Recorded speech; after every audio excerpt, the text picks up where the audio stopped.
V എസിനെ കാത്തു നിൽക്കുന്ന ആളുകൾ പ്രായഭേദമന്യാണ്, കൊച്ചുകുട്ടിയായിട്ട് പിടിച്ചു നിൽക്കുകയാണ്. വി എസ് അത്രമേൽ പ്രിയപ്പെട്ടതാണോ?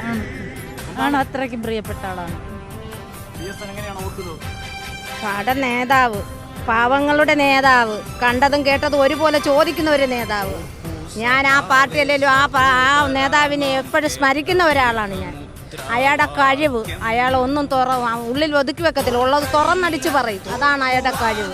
പാവങ്ങൾക്ക് വേണ്ടി കഷ്ടപ്പെടുന്ന ഒരു നേതാവ്. അമ്മയെ ഓർക്കുന്നത് നമ്മുടെ വിപ്ലവ സൂര്യനാണ് സഖാവ്. ഇവിടെ പറഞ്ഞത് വളരെയേറെ ദുഃഖമുണ്ട്. പക്ഷേ നമ്മളുടെ ചിറകായിരുന്നു, നമ്മളുടെ ഇതിഹാസമായിരുന്നു. ഇതുപോലെ ഒരു ഇതിഹാസം നമ്മളുടെ ഈ നൂറ്റാണ്ടിലും അടുത്ത നൂറ്റാണ്ടിലും വരാനില്ല. നമ്മുടെ ഇതിഹാസ നായകൻ വിപ്ലവ സൂര്യനാണ് കടന്നു പോയിരിക്കുന്നത്. അതിലേറെ നമുക്ക് കരുത്തുകളെ ഗർജനം നിലയ്ക്കുന്നില്ല. ഓർത്തെടുക്കുകയാണ് ആളുകൾ. റോസാപ്പൂവുമായി കണ്ണേ കരളെ വി എസ് എ, ഞങ്ങളുടെ ചങ്കിലെ റോസാപ്പൂവേ എന്നാണ് ആളുകൾ വിളിക്കുന്നത്. അതേ റോസാപ്പൂക്കളായി വി എസിനെ കാണാൻ വേണ്ടി നിൽക്കുകയാണ്. ഒന്നും വി എസിനെ കാണാൻ വേണ്ടി മണിക്കൂറായി കാത്തു നിൽക്കുകയാണ്. വി എസിനെ കണ്ണിലെ ഞങ്ങളുടെ ചങ്കിലെ റോസാപ്പൂവേ എന്നാണ് പറയുന്നത്. ആണ്. വി എസ് അങ്ങനെ നല്ലൊരു വ്യക്തിയാണ്, ജനങ്ങൾക്ക് വേണ്ടി മാത്രം നടക്കുമായിരുന്നു. ആഗ്രഹമുണ്ട് വി എസിന് അവസാനമായി ഒരു നോക്ക് കാണാൻ നല്ല ആഗ്രഹമുണ്ട്. വി എസിനെ കാത്തു നിൽക്കുകയാണ്. ഞാൻ തിരുവനന്തപുരം പോലെ കേൾക്കുന്ന ഒരു മുദ്രാവാക്യമാണ് കണ്ണേ കരളെ വി എസ് എ, ഞങ്ങളുടെ നെഞ്ചിലെ റോസാപ്പൂ. അങ്ങും ഈ റോസാപ്പൂ വി എസിനെ പോലെ നെഞ്ചോട് ചേർത്ത് പിടിക്കുകയാണ്. ഞങ്ങളുടെ വി എസ് ആയിരുന്നു, ഞങ്ങൾക്ക് മാത്രം സ്വകാര്യ അഹങ്കാരമായിരുന്നു. ഒരു ജന്മം, ഒരു പുണ്യം, ഒരു നൂറ്റാണ്ട്, ഇതുപോലൊരു ഇതിഹാസം ഇനിയും ഉണ്ടാവും. സംശയം ഇടറുകയാണ്. അതെ അതെ, ഞങ്ങളുടെ സ്വന്തമായിരുന്നു. മണ്ണിൽ ഇതുപോലൊരു മനുഷ്യൻ ഇനിയും ഉണ്ടാവുമോ ഇനി? കാരണം സ്വാതന്ത്ര്യത്തിന് മുമ്പും സ്വാതന്ത്ര്യത്തിന് ശേഷവും ഇങ്ങനെ ഒരു മനുഷ്യനെ കിട്ടുമോ ഇനി? കാണുന്ന വാരിക്കുന്തമായി നിൽക്കുന്ന സഖാക്കളെയാണല്ലേ. പിന്നല്ലാതെ തുലാമിൻ ആ കാലഘട്ടത്തിൽ വാരിക്കുന്തവുമായി പോയ സഖാക്കളെ മുന്നിൽ നിന്ന് നയിച്ച നേതാവാണ് വി എസ്. വാരിക്കുന്തമായി പോയ സഖാക്കളെ മുന്നിൽ നിന്ന് നയിച്ച വി എസിനെ അവർ ഓർത്തെടുക്കുന്നത്. അതുകൊണ്ടാണ് വി എസിന് ഏറ്റവും വലിയ തരത്തിൽ, ഏറ്റവും മഹത്വമായ, ഏറ്റവും കൊടുക്കാൻ പറ്റുന്ന വലിയ ആദരവുകളൊന്നായി വാരിക്കുന്തം പിടിച്ചുകൊണ്ട് വി എസിന് അഭിവാദ്യം അർപ്പിക്കുന്ന, വി എസിനായി കാത്തു നിൽക്കുന്ന ആളുകളെയാണ് പുറക്കാട് കാണുവാൻ സാധിക്കുന്നത്. എല്ലാ ആളുകളും വി എസിനായി കാത്തു നിൽക്കുന്ന ഒരു സാഹചര്യമാണ്. വി എസ് എത്രമേൽ പ്രിയമാണ് അവർക്കെല്ലാം തന്നെ. വി എസ് അത്രത്തോളം പ്രിയപ്പെട്ട വി എസിനെ കാത്തു നിൽക്കുകയാണ്. വി എസിന് ആദരാഞ്ജലികൾ അർപ്പിക്കുന്നതിന് വേണ്ടിയാണ് ഞങ്ങൾ ഇവിടെ രാവിലെ മുതൽ തടിച്ചു കൂടിയിരിക്കുന്നത്. വി എസിനെ കാണാനായിട്ട് നിൽക്കുക. എത്ര സമയമായിരുന്നു ശരി, വി എസിനെ കണ്ടേച്ചേ പോകും. പ്രിയപ്പെട്ടതാണ്.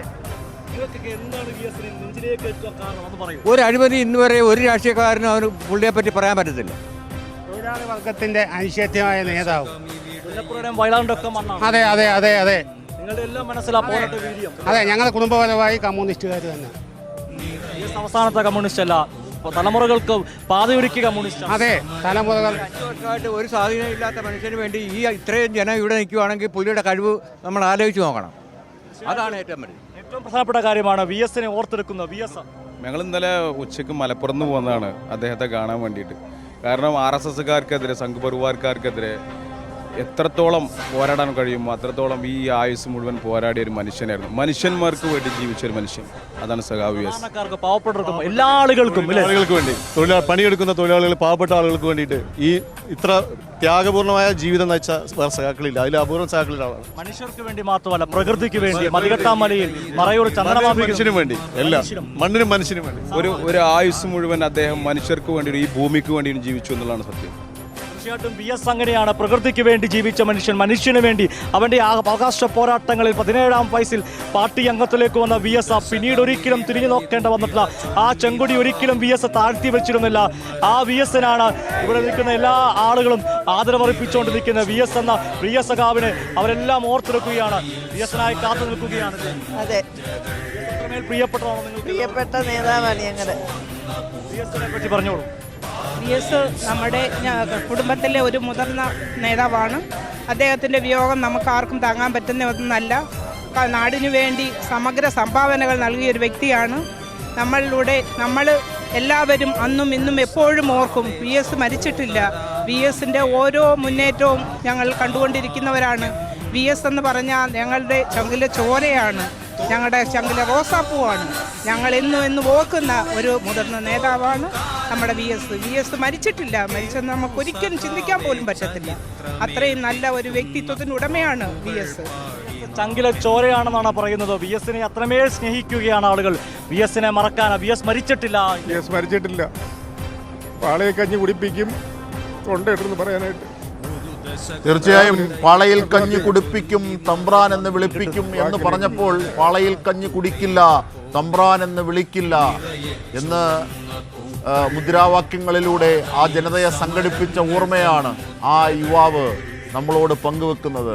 വി എസ് അച്യുതാനന്ദൻ എന്ന സമരകരുത്ത്.